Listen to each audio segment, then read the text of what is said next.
अरहंतादिमहान। मोक्ष मार्ग प्रकाशक शास्त्र पर चर्चा चल रही है। पहले अधिकार की विषय वस्तु पर कल अपन ने चर्चा की थी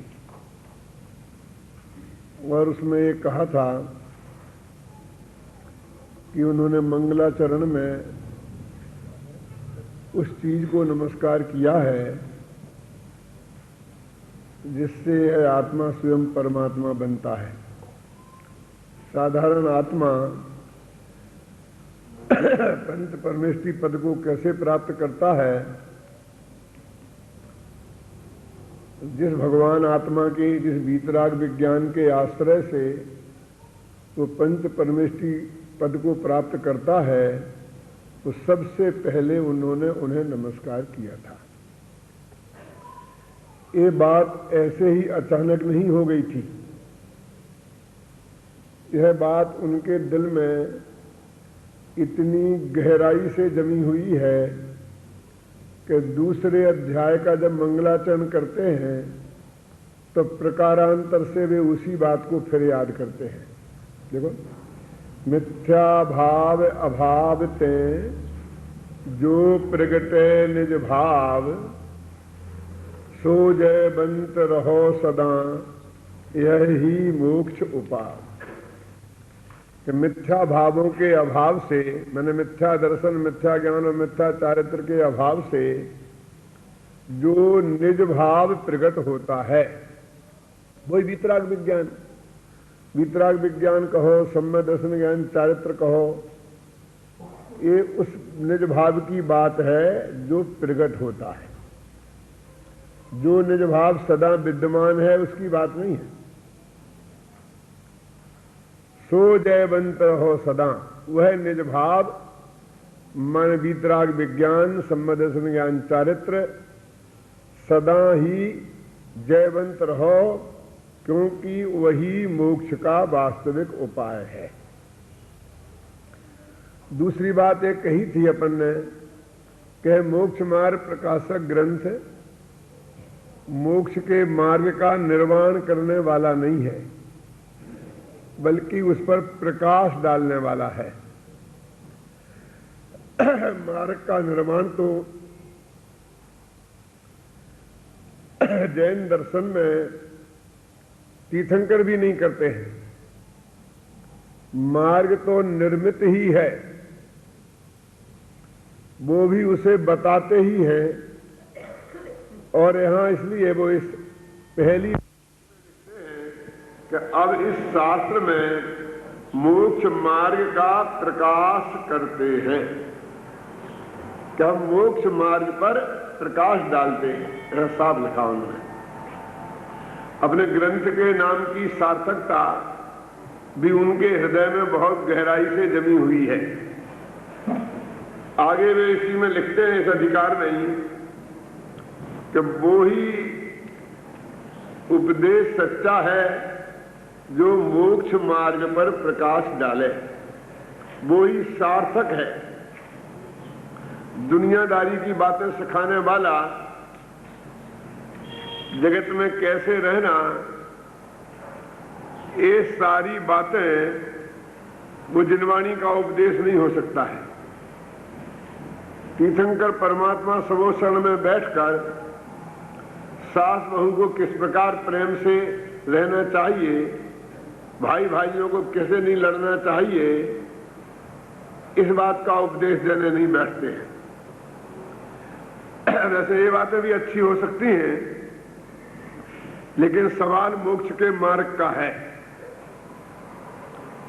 वो तो ये कहते हैं कि सास को भी दीक्षा ले लेना चाहिए और बहू को भी दीक्षा ले लेना चाहिए। वे राग करना नहीं सिखाते हैं। अभी तो राग से हटकर वीतरागता की तरफ ले जाने का मार्ग बताते हैं। इसलिए वो लिखते हैं कि वही सच्चा उपदेश है जो मोक्ष के मार्ग पर प्रकाश डाले, और वास्तव में उसके अलावा कोई वो उपदेश सच्चा उपदेश ही नहीं है। कम से कम वो देशना लब्धि तो नहीं हो सकता है। वो 8वें अध्याय में भी इस बात पर उन्होंने चर्चा की है और दूसरे अध्याय में भी इस बात का संकेत उन्होंने किया है।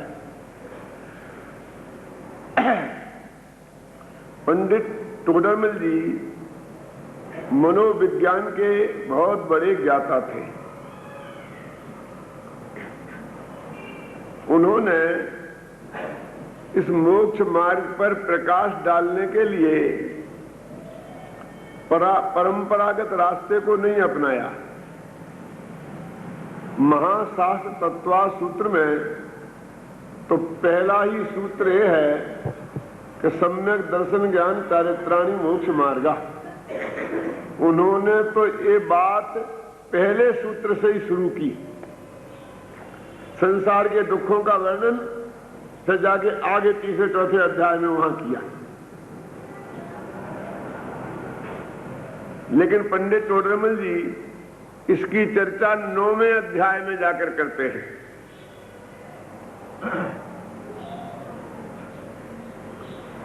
और वो अपनी शैली की सार्थकता के लिए तर्क देते हैं, उदाहरण देकर के जगत के सामने रखते हैं कि मैं जो इस शैली को अपना रहा हूं उसके पीछे क्या कारण है। वो एक वैद्य के उदाहरण से इस बात को स्पष्ट करते हैं। उस जमाने में डॉक्टर तो थे ही नहीं, वैद्य लोग थे। उनका ये उदाहरण लगातार शुरू के 5-6 अध्यायों में चलता है। वो कहते हैं कि जब कोई मरीज किसी वैद्य के पास आता है तो वैद्य उसे पहले उसे रोग का स्वरूप समझाते हैं। तू बीमार है, तेरे को क्या तकलीफ है, और उसके बाद उसे रोग से मुक्ति का उपाय बताते हैं। इसलिए इन संसारी जीवों को इनकी जो वर्तमान में अवस्था है वो दुख रूप है, इसका ज्ञान हम पहले कराएंगे। हो सकता है कि टोडरमल जी साहब कहते हैं पहले के जमाने में ऐसा होता था कि वैद्य मरीज से नहीं पूछता था कि तेरे को तकलीफ क्या है, बल्कि उसकी नाड़ी देखता था और तरह से जांच करता था और नाड़ी देखते देखते बताता जाता था पेट में दर्द होता है, सुबह ऐसा होता है। उससे मरीज के हृदय में एक श्रद्धा का भाव जगता था कि मेरे बिना बताए ही वैद्य जी ने इस नाड़ी के माध्यम से मेरी बीमारी पहचान ली है, तो निश्चित रूप से जो ये उपाय बताएंगे वो भी गारंटी से सच्चा होगा। वो पहले बीमारी का स्वरूप बताता है कि तुम्हें क्या क्या तकलीफ है बिना बताए मरीज के, और बाद में वो ये कहता है कि ये तुम्हें बीमारी कैसे हुई तुम्हें मालूम है, और वो भी वो सब बताता है कि तुमने ऐसी बदपरहेजी की होगी, ऐसा खाया पिया होगा, ऐसा किया होगा। तो बीमारी के कारणों को बताता है जिससे उसे और पक्का भरोसा हो जाता है कि वैद्यराज जी मेरी बीमारी को भी पहचानते हैं और वो कैसे हुई इस बात को भी अच्छी तरह जानते हैं। छिपाने से काम नहीं चलेगा। वे कहेंगे तुमने गुड़ खाया होगा, कि नहीं साहब मैंने गुड़ तो खाया ही नहीं, कि ऐसा हो ही नहीं सकता। मैं यदि गुड़ खाऊंगा तो वैद्य जी को बिना बताए नाड़ी देख करके ही पता चल जाएगा। जब उसकी श्रद्धा वैद्य जी पे पक्की हो जाती है तब फिर वो कहता है कि देखो तुमने यदि इस बीमारी का इलाज नहीं किया तो इसका भयंकर परिणाम क्या होगा। फिर उसकी भयंकरता को बताकर जब वो पूरी तरह इलाज करने के लिए तैयार हो जाता है तो उसे इलाज और परहेज दोनों ही बताता है। पंडित टोडरमल जी कहते हैं कि इस मोक्ष मार्ग प्रकाशक नामक शास्त्र में मैं भी इसी प्रकार अपने मरीजों को जो संसार रोग से पीड़ित हैं, मैं इसी शैली में उन्हें मोक्ष के मार्ग पर प्रकाश डालूंगा। कल मंगलाचरण में अपन ने पढ़ा था कि वे इसे अपने को ग्रंथ राज कहते हैं, और आज अपन ने अभी देखा कि वे इसे लिखते हैं कि इस शास्त्र में मैं इस पर प्रकाश डालूंगा। मैंने उनकी दृष्टि में वे शास्त्र लिख रहे हैं, देखा ना। अब इस शास्त्र में मोक्ष मार्ग का प्रकाश करते हैं।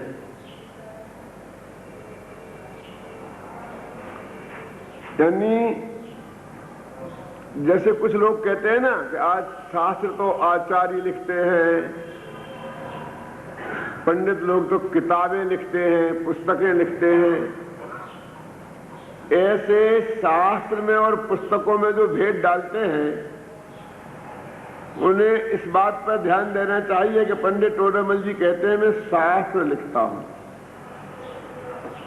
मेरे इस ग्रंथ का महत्व किसी शास्त्र से कम मत आंकना, अन्यथा उसका लाभ जो तुम्हें मिलना चाहिए वो लाभ तुम्हें प्राप्त नहीं होगा। इस शास्त्र की महिमा इसलिए नहीं है कि पंडित टोडरमल ने लिखा है, वो कहते हैं ये शास्त्र इसलिए महाग्रंथ है, इसलिए महान है क्योंकि इसमें मोक्ष के मार्ग पर प्रकाश डाला गया है, क्योंकि इसमें वही बात है जो गणधर देव की उपस्थिति में, स्वइंद्रों की उपस्थिति में तीर्थंकर परमात्मा ने समूह शरण में बैठकर सब लोगों को बताई थी। इसकी महानता उस बात में है, लिखने वाले व्यक्ति के नाम के साथ नहीं है। इसलिए पंडित लिखे सो शास्त्र और मुनिराज लिखे सो शास्त्र, पंडित लिखे सो किताबें, ऐसी बात नहीं है। यदि मुनिराज तोता मैना का किस्सा लिखते हैं तो वो किताब होगी, यदि विद्वान पंडित मोक्ष के मार्ग पर प्रकाश डालते हैं तो वो शास्त्र होगा। शास्त्र है या साधारण पुस्तक है, इसका निर्णय उसमें प्रतिपादित विषय वस्तु के आधार पर होता है, किसने लिखा है इसके आधार पर नहीं होता है। इसलिए वे अपनी इस बात पर उन्हें गौरव है, गर्व है कि मैं महाग्रंथ को लिखने जा रहा हूं, मैं एक शास्त्र लिखने जा रहा हूं। जब मैंने क्रमबद्ध पर्याय की किताब लिखी और सब विद्वानों के पास, मुनिराजों के पास भेजी तो बहुत लोगों की सम्मति आई। तो एक पंडित जी थे, पंडित खेमचंद जी भाई, आप लोग जानते होंगे, गुरुदेव श्री कांजी स्वामी के सानिध्य में उन्होंने सारा जीवन लगाया था। उन्होंने ये लिखा है कि आपने जो ये शास्त्र लिखा है ये दुनिया से युग तक याद करेगी और महान काम किया है। तो मैंने उन्हें लिखा कि आप मेरी किताब को शास्त्र क्यों कहते हैं, मुझे अच्छा नहीं लगता है।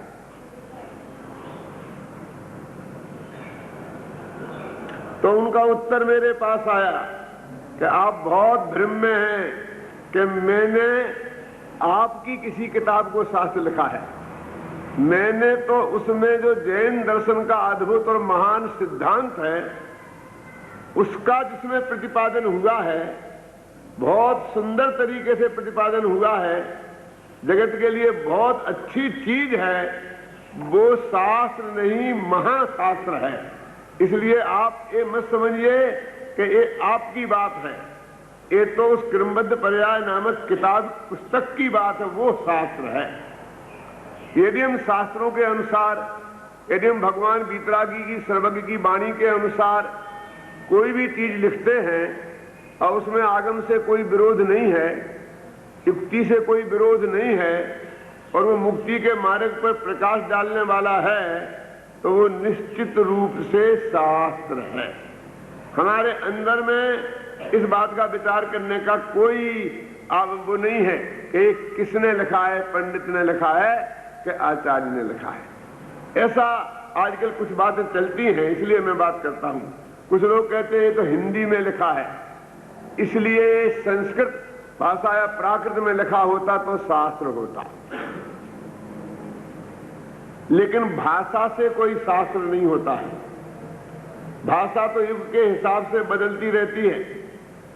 पंडित टोडरमल जी कहते हैं कि मैंने हिंदी भाषा में इस शास्त्र को तो इसलिए लिखा कि मैं अधिकतम लोगों के पास तक अपने इस तत्व ज्ञान की बात को पहुंचाना चाहता हूं। यदि मैं संस्कृत और प्राकृत में लिखूंगा तो फिर उसको पढ़ने वाले लिमिटेड ही होंगे, और वो जो होंगे वो स्वयं विद्वान होंगे, और वे स्वयं उन शास्त्रों से जो अभी तक विद्यमान हैं, उन शास्त्रों के आधार से ही अपने ज्ञान को प्राप्त कर लेंगे। उन्हें आवश्यकता भी नहीं है। आवश्यकता उन लोगों को है जो संस्कृत प्राकृत नहीं जानते हैं, जो न्याय और व्याकरण के पाठी नहीं है। उन्हें सुगम भाषा में मोक्ष मार्ग का उपदेश देना, ये मेरा उद्देश्य है। ये बात का खुलासा उन्होंने इस मोक्ष मार्ग प्रकाशक ग्रंथ में किया भी है कि हम इस भाषा में क्यों लिखते हैं। बहुत अच्छा उदाहरण दिया उन्होंने। उदाहरण तो पंडित टोडरमल के एक से एक बढ़िया है। वो कहते हैं कि बहुत बड़ा दीपक हो, उससे उजाला तो बहुत होता है, लेकिन उसको जलाने के लिए तेल भी बहुत चाहिए, बाती भी बहुत चाहिए, स्थान बड़ा चाहिए, उसके लिए साधन बहुत बड़े चाहिए। तो गरीब घर में छोटी सी झोपड़ी में रहने वाला यदि उस बड़े दीपक को अपने घर में रख ले तो बैठेगा कहां? इतना तेल कहां से लाएगा? इसलिए अपनी भूमिका के अनुसार, अपनी योग्यता के अनुसार, अपनी हैसियत के अनुसार छोटे बड़े दीपक जलाए जाते हैं। तो महाशास्त्र तो महादीपक है संस्कृत प्राकृत भाषा के। उनके प्रकाश से प्रकाशित होने के लिए तो संस्कृत प्राकृत भाषा के पंडित चाहिए, साधन बहुत चाहिए, समय बहुत चाहिए। इसलिए मैं उन सामान्य लोगों के लिए ऐसा लिखते हैं कि मेरे से भी अल्प बुद्धि के धनी बहुत जीव हैं, मैं उनके कल्याण के लिए ये शास्त्र लिखता हूं। इसलिए ये शास्त्र हिंदी में लिखा गया है, ये शास्त्र पंडित ने लिखा है, इसलिए इसकी महिमा कम है। ये बात हमारे दिमाग से हमें निकाल देना चाहिए। अब इस मोक्ष मार्ग प्रकाशक के दूसरे अध्याय में सबसे वो पहले कहते हैं कि जैसे वैद्य रोग का निदान करता है, बीमारी के इलाज से भी ज्यादा महत्व निदान का है। यदि सही निदान नहीं हुआ, निदान माने क्या बीमारी है, यदि ये बात वैद्य की पकड़ में नहीं आई और इलाज शुरू कर दिया तो अर्थ का अनर्थ भी हो सकता है। इसलिए इलाज की जल्दी नहीं करनी चाहिए, दवा खाने की जल्दी नहीं करना चाहिए। पहले अच्छी तरह से ये पता लगाना चाहिए कि बीमारी क्या है। कोई टीबी और इलाज करें हम कैंसर का, होवे कैंसर और इलाज करें टीबी का, तो समय निकल जाएगा, उससे लाभ नहीं होगा। तो सबसे पहले निदान, तो वो कहते हैं निदान दूसरे अध्याय में बीमारी का निदान, इसलिए वो कहते हैं कर्म बंध का निदान। तो अनादिकाल से इस जीव के कर्म का बंधन है, और कर्म के बंधन होने के साथ साथ मोह राग द्वेष भी की परिणति भी इस जीव के अनादि से ही है। तो सबसे पहले तो आत्मा को बंधन है, कर्म बंध है, मोह राग द्वेष के भाव हैं विकारी, ये अनादि से है, ये बात सिद्ध की। और फिर बाद में ये बताया कि अनादि से जो कर्म बंध मोह राग द्वेष हैं, उनसे नए कर्म किस प्रकार बंधते हैं, वो कर्म सत्ता में कैसे रहते हैं, और फिर उदय में किस प्रकार आते हैं, और फिर उनके फल में किस प्रकार के सुख दुख इस जीव को भोगना पड़ते हैं, वो सारी बातें विस्तार से इन्होंने बताई। जैसे वो वैद्य कहता है ना कि साहब मैंने तो कोई गलती नहीं की, ऐसा क्यों हो गया, ऐसा क्यों हो गया, तो वो कहता भैया ये तो तुम्हारे जन्म से ही है, तुम्हारे हाथ का जो बाल है ना वो जन्म से ही टेढ़ा है, यानी जन्म से टेढ़ा है, उसका तो मैं क्या कर सकता हूं, है ना।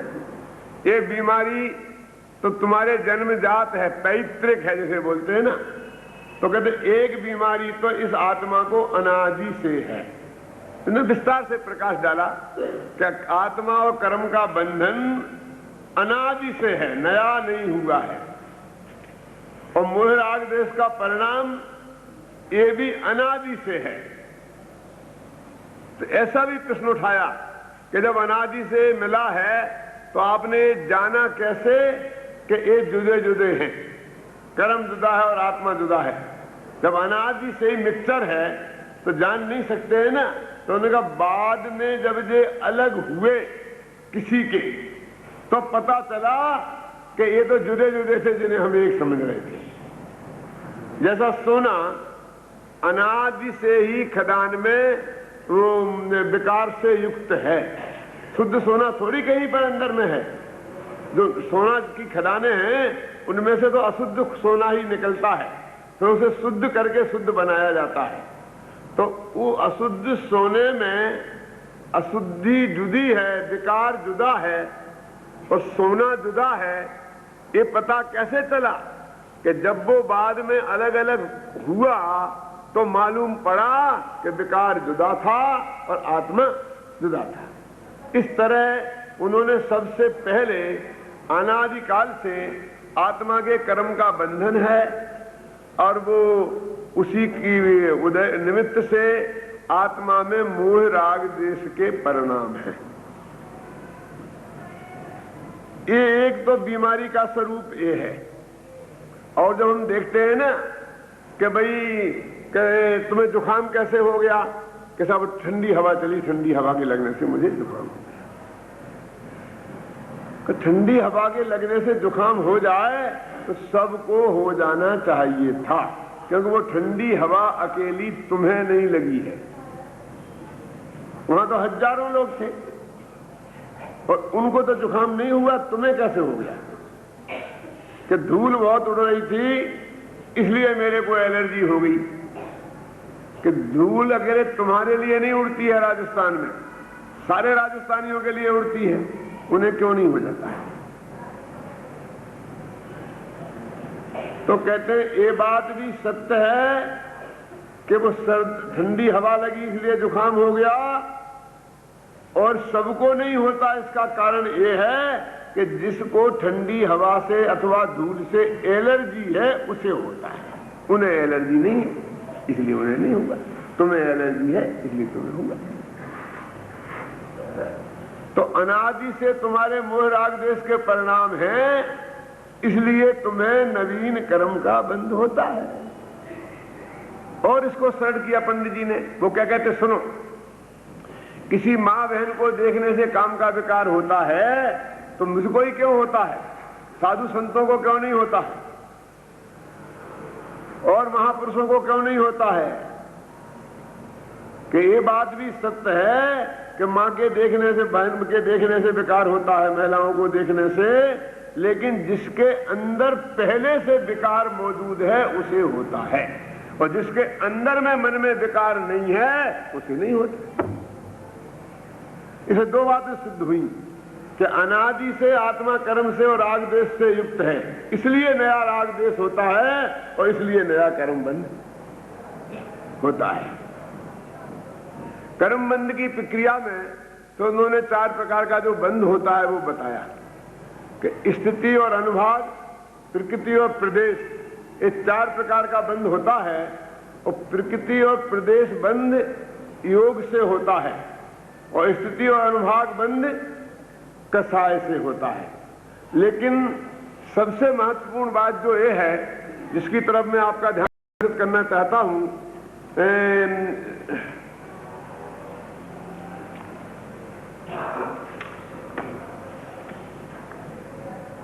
कि पंडित जी ने खुद लिखा है कि कसाय का मतलब क्या। आज का एक करेंट टॉपिक है ना, पेज नंबर 27 निकालिए आप, कि स्थिति और अनुभाग बंध तो कसाय से होता है, मिथ्यात्व से तो बंद होता नहीं है। ये बात जो चलती है ना, तो इसके नीचे से देखिए 6वीं 7वीं लाइन जो हेडिंग है ना, कसाय से स्थिति अनुभाग बंध, लिखा क्या नहीं लिखा हेडिंग इसके नीचे, तथा मोह के उदय से मिथ्यात्व क्रोधादिक भाव होते हैं, उन सब का नाम सामान्यता कसाय है।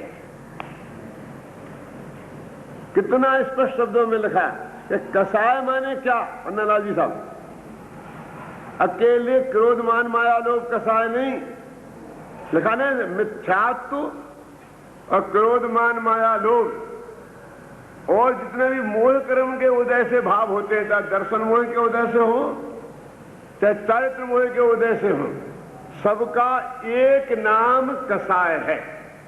ये मोक्ष मार्ग प्रकाशक मुमुक्षु भाइयों ने हजारों बार पढ़ा होगा और एक करेंट टॉपिक भी हमारे सामने इतनी मजबूती से खड़ा हुआ है कि मिथ्यात्व से बंद नहीं होता है,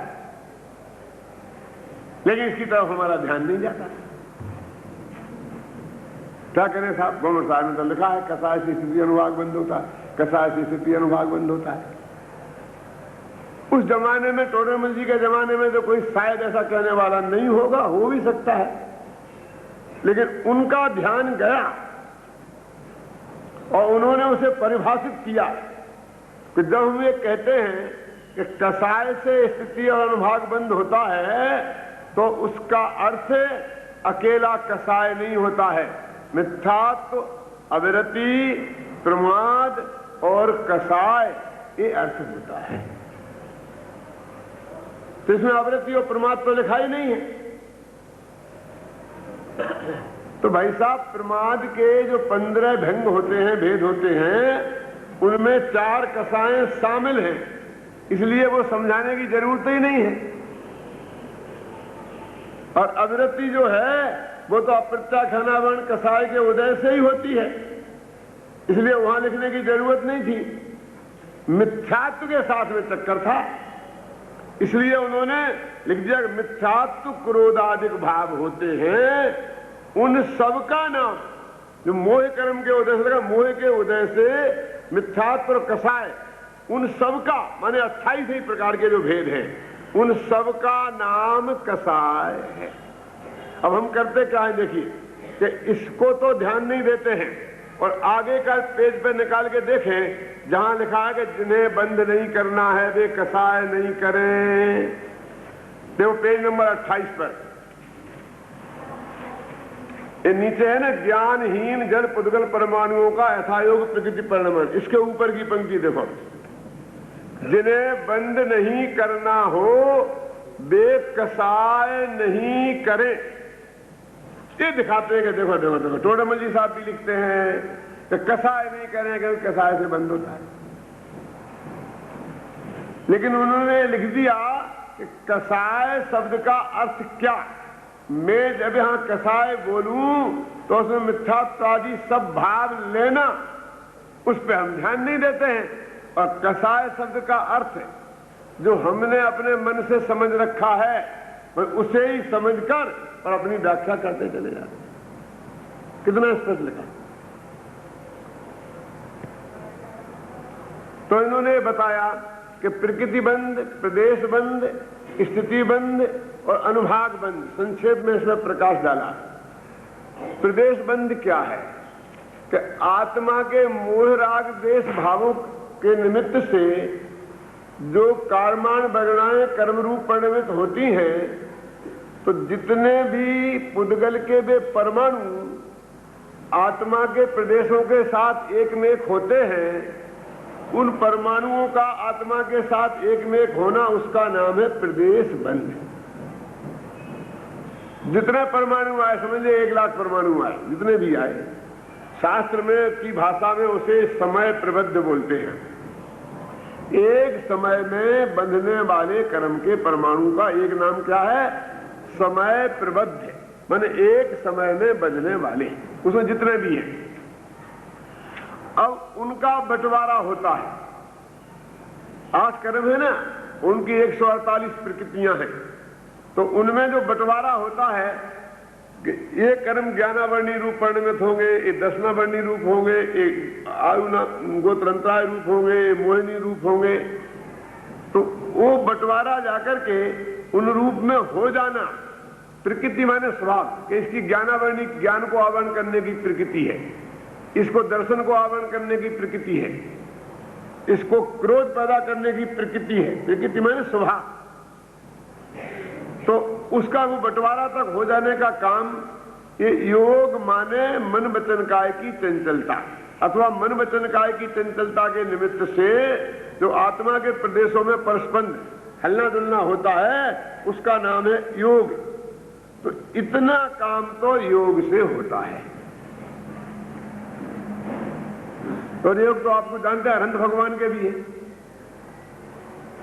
जब प्रकृति और प्रदेश बंद योग से होता है और स्थिति और अनुभाग बंद कसाय से होता है, तो ऐसा लिखना चाहिए था ना कि वे योग को भी ठीक करें और कसाय नहीं करें। लेकिन पंडित रघुवंश जी ने तो लगा जिन्हें बंद नहीं करना है वे कसाय नहीं करें, माने प्रकृति और प्रदेश बंद होने दें। सिद्ध कहता है उल्टा भी हो सकता था, जब प्रकृति और प्रदेश बंद होंगे ही नहीं तो स्थिति काय में पड़ेगी, अनुभाग काय में पड़ेगा। झगड़ा कहते वहीं से रोक दो ना मामला, कि जो काम अनंत भगवान नहीं कर पाए वो तू करेगा। वे तो सहयोग केवली है ना, योग है ना उनके, और उनके प्रकृतियां आती हैं, प्रदेश कर्म के आते हैं, और प्रकृति भी पड़ती है, अनुभाग नहीं पड़ता, स्थिति नहीं पड़ती, इसलिए एक समय बाद फिर के चले जाते हैं। इसलिए उनसे अपन को कोई खतरा नहीं है। कितनी महत्वपूर्ण बात पर पंडित जी ने हमारा ध्यान आकर्षित किया कि सबसे पहले मिथ्यात्व और कसायों को छोड़ें। मैंने सबसे पहले मिथ्यात्व जाता है, फिर अवृत्ति, फिर प्रमाद, फिर कसाय, और फिर योग का नंबर आता है। और हम धर्म करने वाले लोग आजकल उल्टा शुरू करते हैं, योग से शुरू करते हैं। योगा की क्लासें चलती है, चलो आप योगा में योगा में योगा, क्यों रीढ़ की हड्डी सीधी करके नाक को देखना शुरू कर दिया। जो केवली भगवान ने नहीं किया है, वो काम हम शुरू। पहले से साथ अपने शरीर को कंट्रोल में करना चाहिए। अरे शरीर तो तेरे से जुदा तत्व है, वो अजीब है और तू जीव है।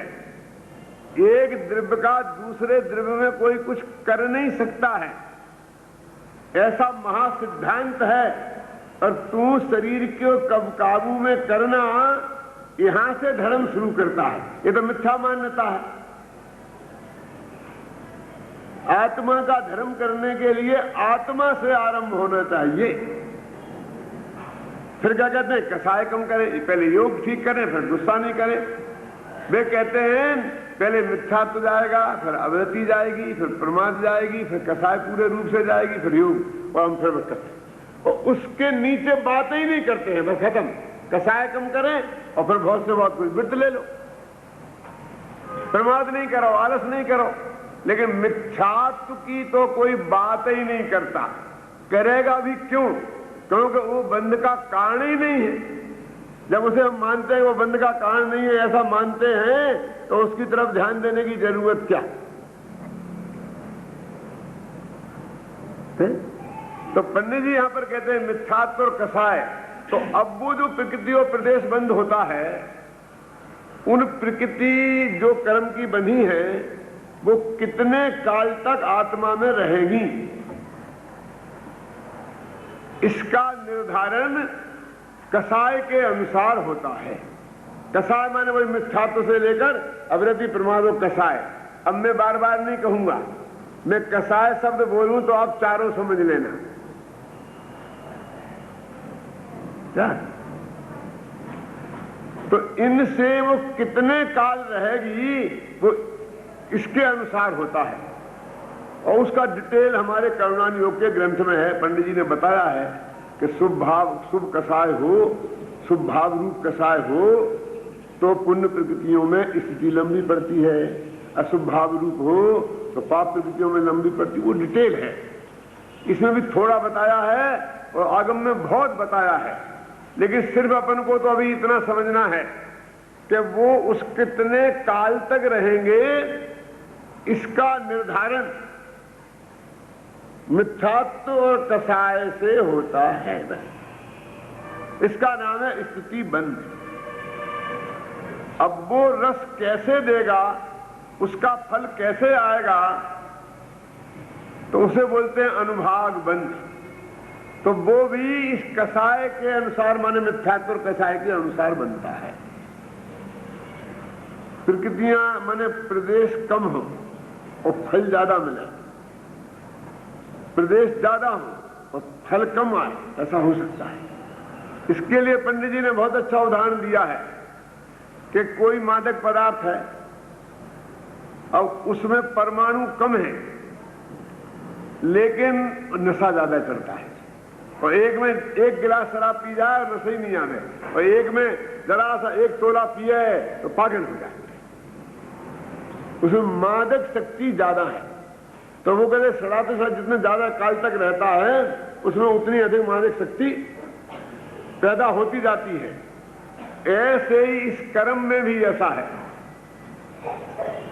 और उसका थोड़ा प्रकाश इस पर भी डाला गया है कि वो उदय में कैसे आते हैं। ये तो बंधने की बात हुई कि प्रकृति बंध, स्थिति बंध, अनुभाग बंध और प्रदेश बंध, बंधने की बात हुई ना।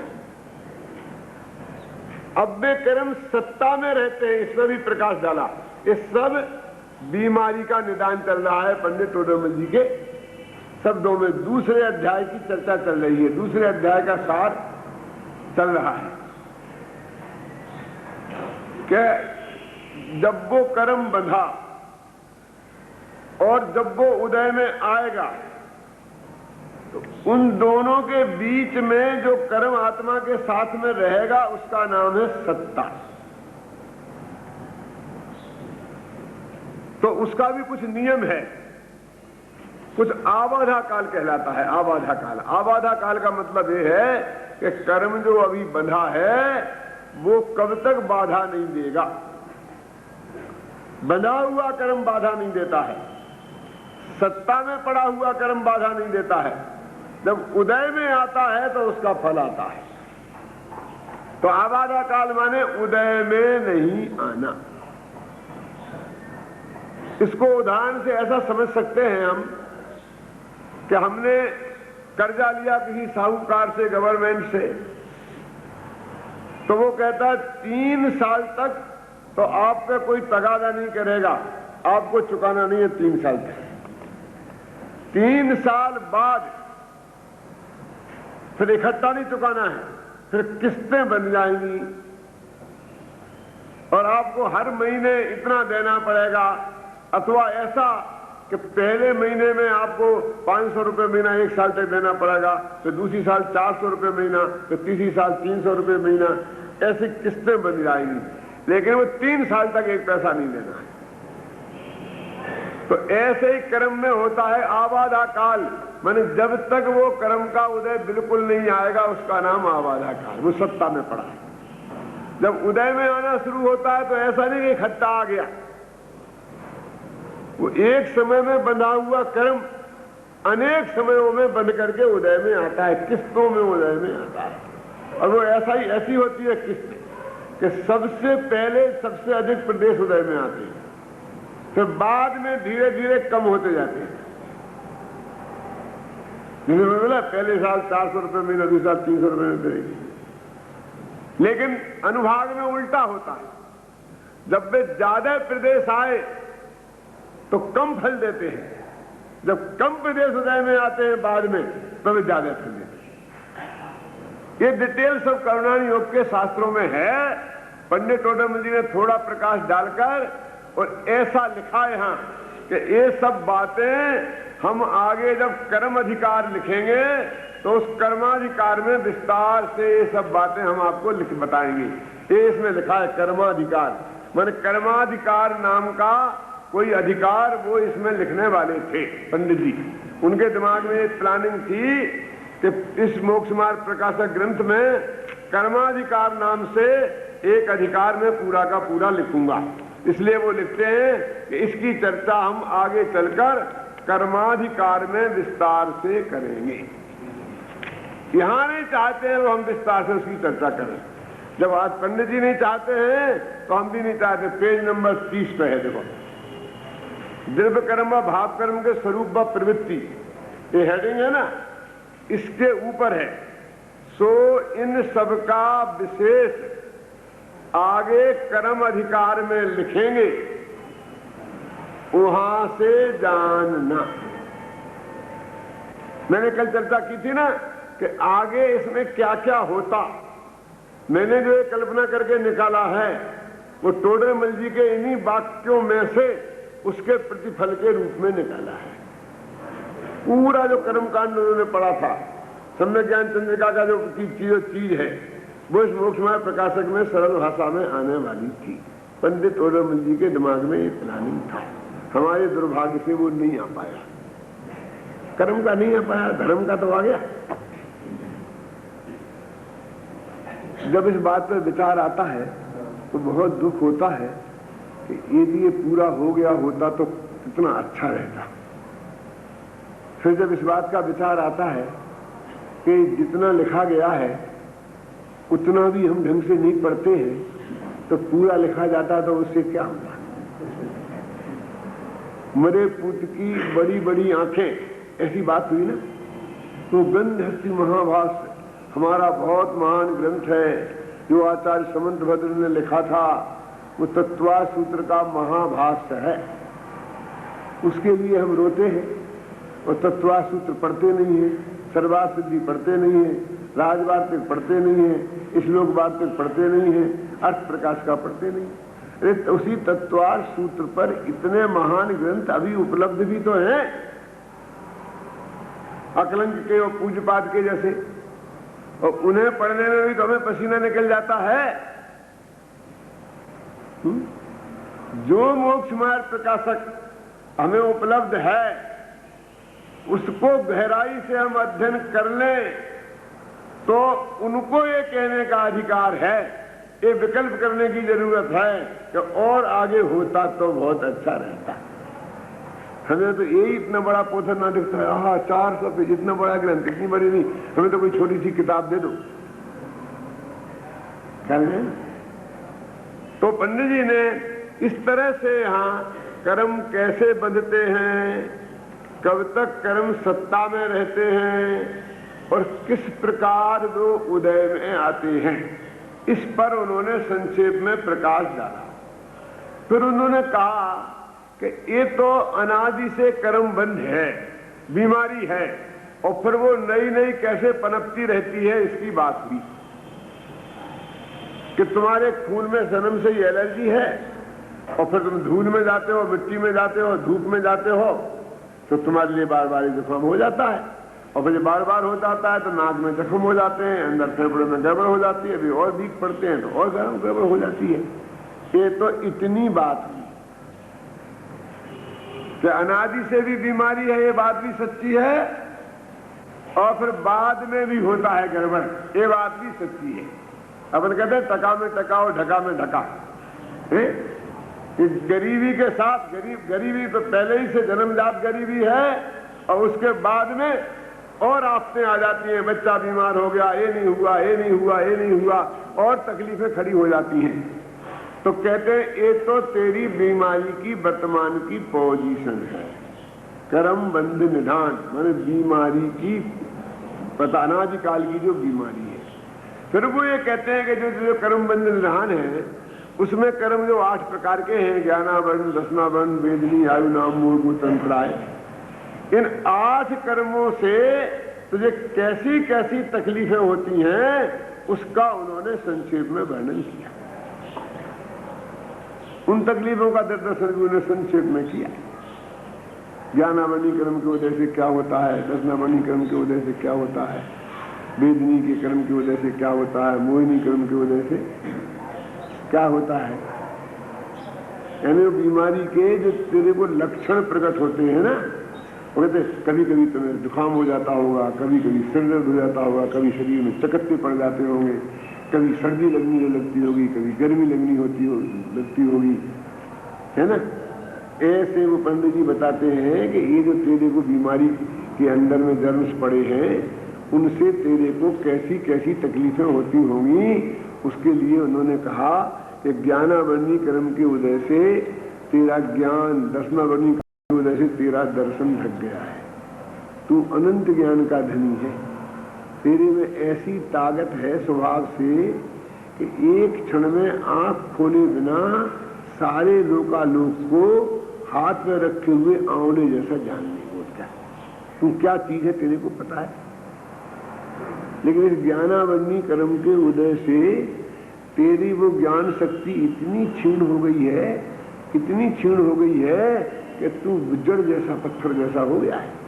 और थोड़ा बहुत जो उसका क्षयोपशम के है और उसकी वजह से जो खुला है इंद्रिय ज्ञान जिसे हम कहते हैं, वो उसकी ये हालत हो रही है कि 50 शर्तें, क्या 50 शर्तें हैं, ऐसी ऐसी शर्तें लगी हुई हैं कि तू देख तो सकता है लेकिन आंख चाहिए, उजेला चाहिए, चश्मा चाहिए, तब तू देख सकता है कि इतनी शर्तें पूरी कर दूंगा तो भी लिमिटेड एरिया का ही देखेगा। 100-200 कोस का तो सवाल ही नहीं है। न ज्यादा पास का देख सकेगा, न ज्यादा दूर का देख सकेगा, और उसमें भी वैसी स्पष्टता नहीं होगी। यानी ये जो तेरा थोड़ा बहुत ज्ञान है ज्ञानावरणी कर्म के क्षीणोत्सम से, उसमें इतनी इफ एंड बट लग रहे हैं कि वो नहीं होने के बराबर है। तो इतनी बात समझ लेना कि तेरे स्वभाव का जो अंश है वो जागृत है। इस मामले में उन्होंने बहुत अच्छा एक तर्क दिया है अन्ना जी, तो समझने लायक है। वो क्या कहते थे, समझना बहुत मार्मिक सब लोग, कि ज्ञानावरणी कर्म के उदय से और दशनावरणी कर्म के उदय से जो ज्ञान ढक गया है, जो ज्ञान नहीं है, माने वो अज्ञान है, वो दो हो ही ना, और एक जो ज्ञान है वो दो अवस्थाएं हो गई ना। वो ज्ञानावरणी कर्म के क्षयोपशम से जो ज्ञान है वो और जो नहीं है वो, ये दोनों से ही बंध के कारण नहीं है, क्योंकि आगे बीमारी को बढ़ाने वाली नहीं है। ये तेरे को फल आ गया, तूने भोग लिया। अब जो तू नहीं जानता है उससे नया कर्म कोई नहीं बनता है। कि जो मैं वो जानता हूं मति ज्ञान श्रुति ज्ञान रूप में थोड़ा थोड़ा, तो उससे तो कर्म बनते होंगे कि नहीं? वो तो स्वभाव का अंश है पागल। तो स्वभाव के अंश से कर्म कैसे बन सकते हैं? तो जो ज्ञान प्रगट है मति ज्ञान रूप में, उससे भी कर्म का बंध नहीं है, और जो ज्ञान नहीं है उससे भी कर्म का बंध नहीं है। वस्तुतः तो बात ऐसी है कि ज्ञान दर्शन गुण बंध के कारण ही एक मोहिनी कर्म है, ऐसा लिखा है इसमें। आप लोग घर पर जाके शांति से पूरा पढ़ना। मैं एक दिन में एक अध्याय कम से कम पूरा करना है, इसलिए मैं पंक्तियां पढ़ के आपको नहीं सुना सकता हूं, लेकिन मैंने तो पढ़ा है ना।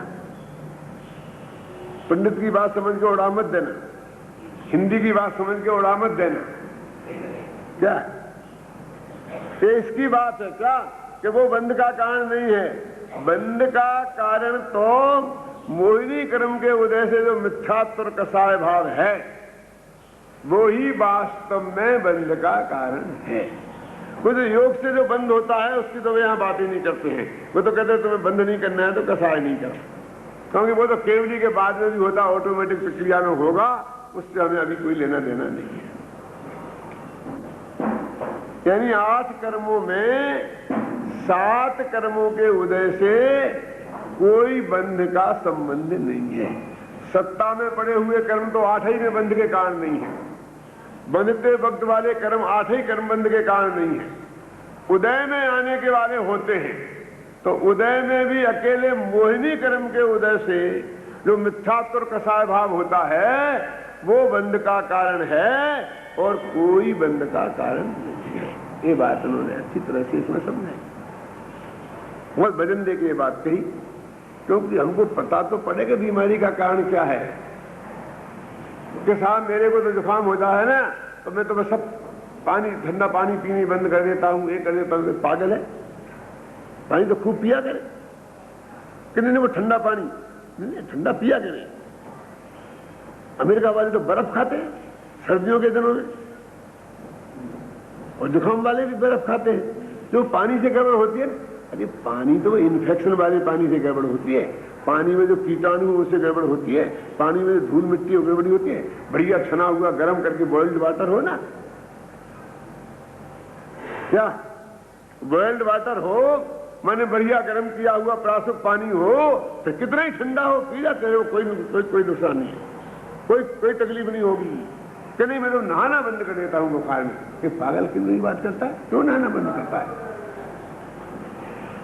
ज्यादा बुखार होता तो बर्फ की पट्टी लगाते हैं माथे में, तुम वो बंद कर देता है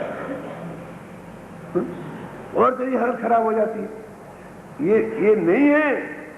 जिस परहेज को तू पालता है वो परहेज नहीं है, और जिसे पालना चाहिए वो तू पालता नहीं है। क्यों? तो मुझे कर्म बंद होता तो मैंने मूंग की दाल बंद कर दी। मूंग की दाल से कैसे कौन सा कर्म का बंद होता है? कहां बंद कर दी मूंग की दाल? मिथ्या तो बंद नहीं करता, मूंग की दाल बंद करता। इस सारे के सारे जो कर्म बंद के अभाव के लिए मूंग मसूर की दाल बंद करके समझ रहे कि हम धर्म कर रहे हैं। मिथ्यात्व जो बंद का कारण है, कसाय जो बंद का कारण है, उस पर विचार नहीं करते। पंडित जी ने इसमें बहुत अच्छा प्रकाश डाला कि कर्म बंद का कारण क्या है, तो ये समझ तो ले। तुझे परहेज करना है, ये बात सच्ची है, लेकिन परहेज भी ऐसा ना हो जाए कि वो परहेज बीमारी बन जाए।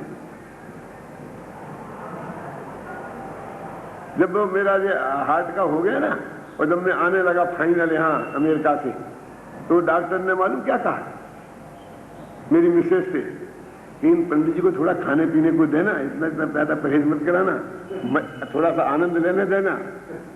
उल्टा क्यों? कि मैंने देखा जी इतना परहेज करते, इतना करने की जरूरत नहीं, ऐसा समझाया। उल्टा बोले हमें सब मरीजों को ये समझाना पड़ता है कि तुम परहेज में गड़बड़ की तो हमारी जिम्मेवारी नहीं है, फिर भी जब आते हैं लौट के हमारे पास तो कुछ ना कुछ गड़बड़ हो जाती है। तो परहेज काय का करना, काय का नहीं करना, उसका विवेक तो करना कि नहीं करना। बंध का कारण जो है उसका परहेज करना ना। तो बंध का कारण तो मिथ्यात्व है, कसाय है, और तूने मान लिया है छोटी छोटी क्रियाएं, खाने में, पीने में, उठने में, बैठने में, जो जड़ की क्रिया है, तेरा से कोई संबंध नहीं है, वो सारा ध्यान उसी पर चला गया है।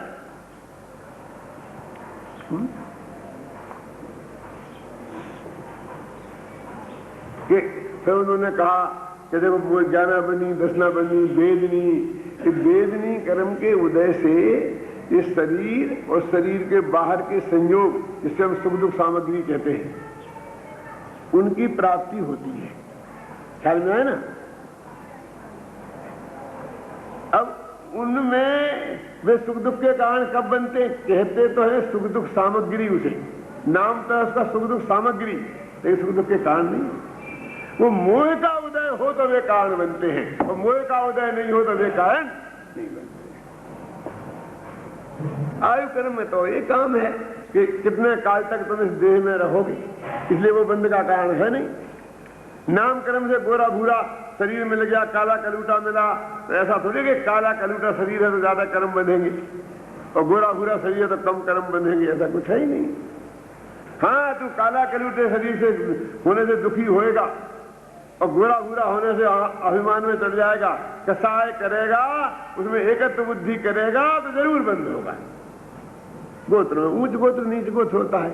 इस तरह 8 कर्मों के फल में किस किस तरह की तकलीफें होंगी, उन तकलीफों के परिणाम में तुझे किस प्रकार का कर्म बंद होगा, एक कर्म बंद निदान और उसकी प्रक्रिया को उन्होंने समझाया।